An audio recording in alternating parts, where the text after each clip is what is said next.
What's up, you beautiful collectors and action figure fans? Thanks for tuning in.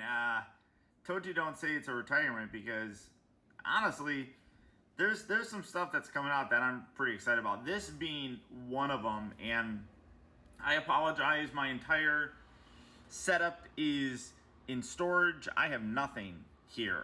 I don't even have figures to bring in to do like a comparison with these. So I apologize. This is, and you can't even see how I have my camera propped up right now. It is crazy, but this is super fun. This kind of reminds me of like back when I started. Honestly, back in 2007, where I used a little Logitech web camera, and I was in a living room. That's 100% where I'm at right now. So here we go. This is something that, like I said, very excited about because I have wanted this ever since I was a kid. None of my friends had this. I never had it. This is the Teenage Mutant Ninja Turtle Mutant module. This is the reissue of it. Playmates has been doing some reissues with the figures, some vehicles, like we got the Party Wagon. Recently we got the Technodrome, which really got a lot of backlash, primarily because it was actually reduced in size, and it wasn't a one-to-one replica of sorts of that original one. And the great, amazing thing is that Playmates took that feedback. They listened to what was said, and they actually decided to give us what we were asking for. Actual one-to-one replicas of these, for the most part. I keep calling them replicas. Excuse me again.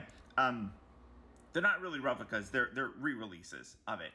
But for all intent and purposes, basically the exact same thing that we got back in the 80s that I never got. The other thing that's coming out, I think it's up for pre-order right now on Amazon, is a reissue of the Sewer playset, which is another thing that I never got. Now, the Mutant module Sewer playset, vintage ones, can go for a lot of money.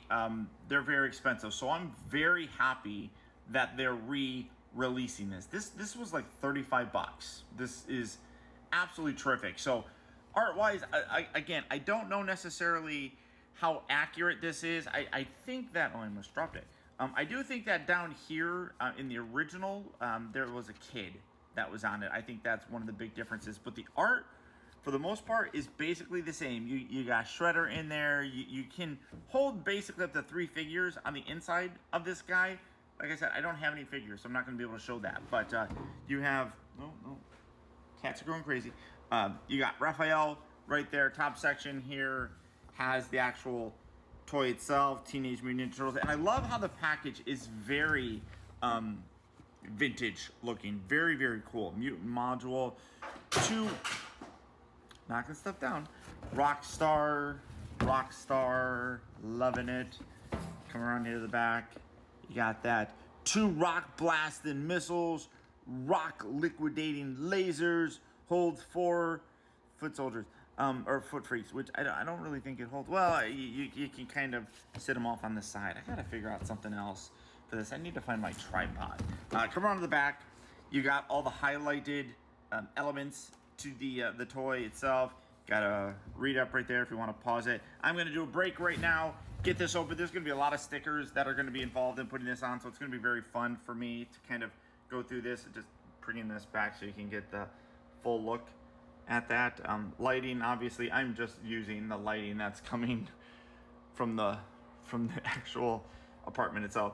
So there you go, guys. There's the packaging. But without further ado, let's get this out here and see how cool it actually is. All right, guys, so here we have the Mutant module opened up out of its packaging and fully assembled. And this thing is fantastic. Now, the funny thing is this is not the way that it looked in the show for the most part.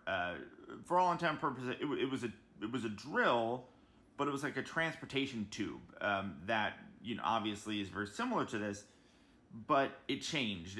A lot of us know that the way that old toys and even new toys kind of work is you get these companies get kind of sketches, concept art for it, and then by the time it makes it to the cartoon, it changes. And that's I would definitely believe that the case with this. That was very common with the Ninja Turtles and their vehicles, play sets, figures, things of that nature. So the nice thing is this is kind of like a throwback to the way that it was originally supposed to look like. And then by the time it got it to the cartoon, changed.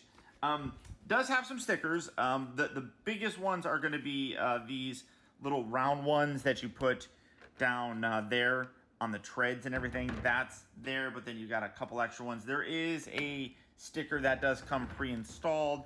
That's the one right there. Get out of the way. Right there in the cockpit. That's there. Perfectly fine. Instructions are fairly simple.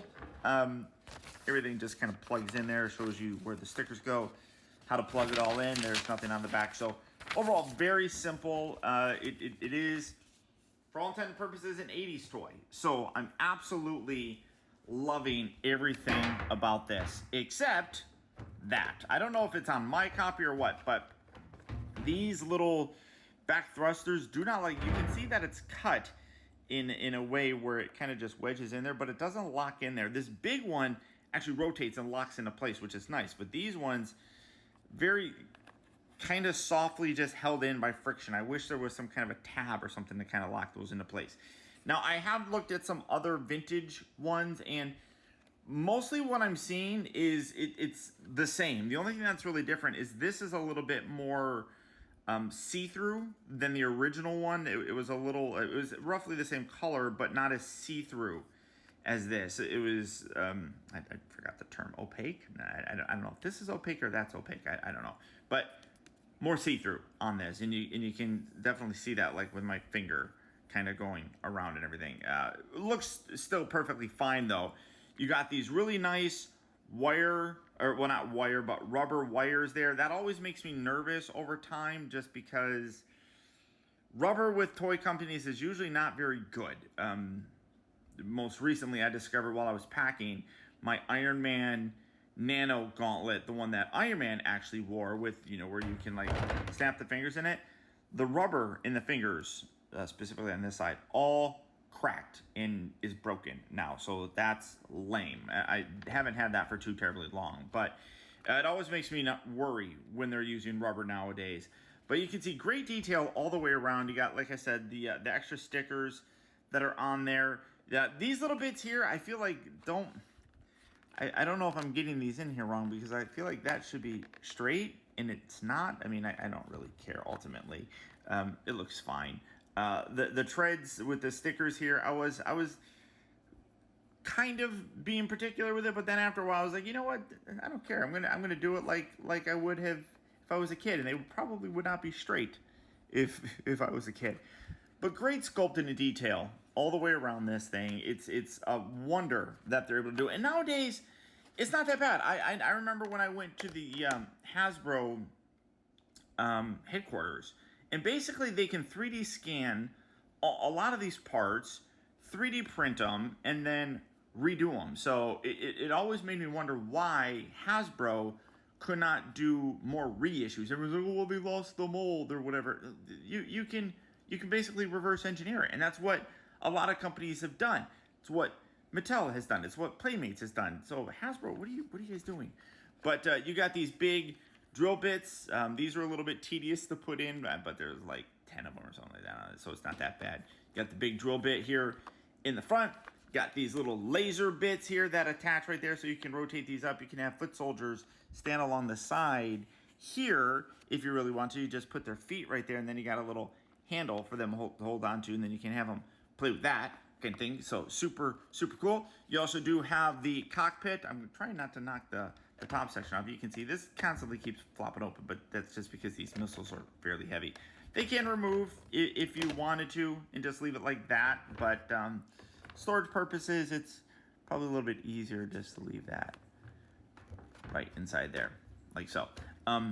Can open the gold wing doors. Like I said, you can roughly fit 3 figures inside here. I know I've seen other videos that have done it, because you can kind of like squat Shredder up there, because you got this open section here that you can put him into, and then you can put another figure behind him, and then another figure here kind of holding on to this, which is the rotating. It doesn't really rotate. It goes, that's its rotation And see, that popped off. But you can have a little handle right there, obviously. The fun part, obviously, with this guy is going to be the drill bit. It is still a functioning toy, so you can see rolling it back and forth gets the drill to move, which is really super fun. There goes the other one. So you come around here at the bottom, you got the treads right here, but you got the tires on the bottom. Look how even like the color goes all the way down here. One thing that I wish that they would have done a little bit differently than the original one, this is accurate other than this, would be painting some extra bits on here or molding them in a different color. And as soon as I get these in here, I'll show you. These sections here are meant to be the top treads. So as this drills through the underground area, obviously you got the treads down here. These ones are kind of meant to be treads that kind of help from a top perspective. I wish that was sculpted black to kind of match with those. I could probably paint those. That's not that big of a deal. They just peg in there, so it's not that bad. But I could probably just take a Sharpie to that. But I think that would make it look a whole lot better, honestly. But all in all, mother, I don't know how many times that's been now. I mean, but it's already happened. I mean, obviously, if you're just gonna leave it there, it's fine. They're not gonna come off. But the second that you try and pick it up from there, like pick it up from this. But this is fantastic. I'm really happy with it. I am so grateful to Playmates. I doubt they're gonna see this video, but I'm so very grateful to Playmates that they listened to the criticisms on the Technodrome. Obviously, like the turtle toilet or the toilet taxi, whatever it was, that was basically one-to-one. The Technodrome, which ranges, I want to say it's like about $85, $80. I've seen it go all the way down though to like $35 on Amazon. I would have paid more money to get a full size, even though I have the vintage Technodrome. I really think that, you know, going that route with having the original vintage one, vintage size, things of that nature, is the best bet. So I'm very grateful that they've gone back, reevaluated things with the Mutant module. There's also a foot cruiser that's coming out. I think it might already be out. I know that the Mutant module is exclusive to Target. I think the sewer playset is exclusive to Amazon. I'm not sure about the foot cruiser, but I also have a vintage foot cruiser, so I don't know if I'm going to be picking that one up, to be totally honest. Mine was, when I bought it, I got a really good deal. That one usually kind of goes for a lot of money as well. But years ago, I got a really good deal on that one, mint in box. So mine was, for all intent purposes, basically brand new. So very happy with that. So I don't know if I'm going to get that. I am definitely going to get the sewer playset because I never had it. Getting it as a vintage one is very pricey. I love the fact that Playmates is doing it, and I really, much like this, I really appreciate that they're keeping that the right scale, primarily because it can actually connect to the Technodrome. And I think that the only thing that was true to scale on that reissue Technodrome was the back portal that could connect to the pipes on the sewer playset. I could be wrong. If I am, let me know in the comments. But this is a fantastic toy. I love that drilling aspect of things. Super fun, super cool. Grateful that Playmates is doing this. And yeah, guys, there you go. Like I said, exclusive, I believe, to Target stores right now, in about 35 bucks. That's nothing by comparison to toys nowadays. I mean, I'm really quite impressed with that. But I hope you guys enjoyed. Hope you guys liked the video. If you did, don't forget to hit that thumbs up button. Let me know that you're still watching my videos. I know this isn't a Transformer review or anything, but still, let me know. I appreciate it. I like popping up on your feed from time to time and surprising you with videos. Trying to get settled in to my new place. Hopefully I will be able to find, I don't remember what I did with my tripod, but hopefully I'll be able to find it to do a little bit better. Lighting and stuff like that is what it is right now. My whole setup, I ended up throwing it away because it was severely dilapidated. It was held together with duct tape and like it was really bad. But hopefully getting settled down, maybe being able to come back and do some more reviews for you guys. I know that the sewer play set is probably going to get a video just because that one I'm going to super geek out, or because, like I said, I've always wanted that one. I've always wanted this as well, and I'm super excited about it. But there you go, guys. Like I said, thanks for tuning in. Until next time, this is Optibotimus saying I love you all. Be good to everybody. Be good to each other. And until next time, I will talk to you all later.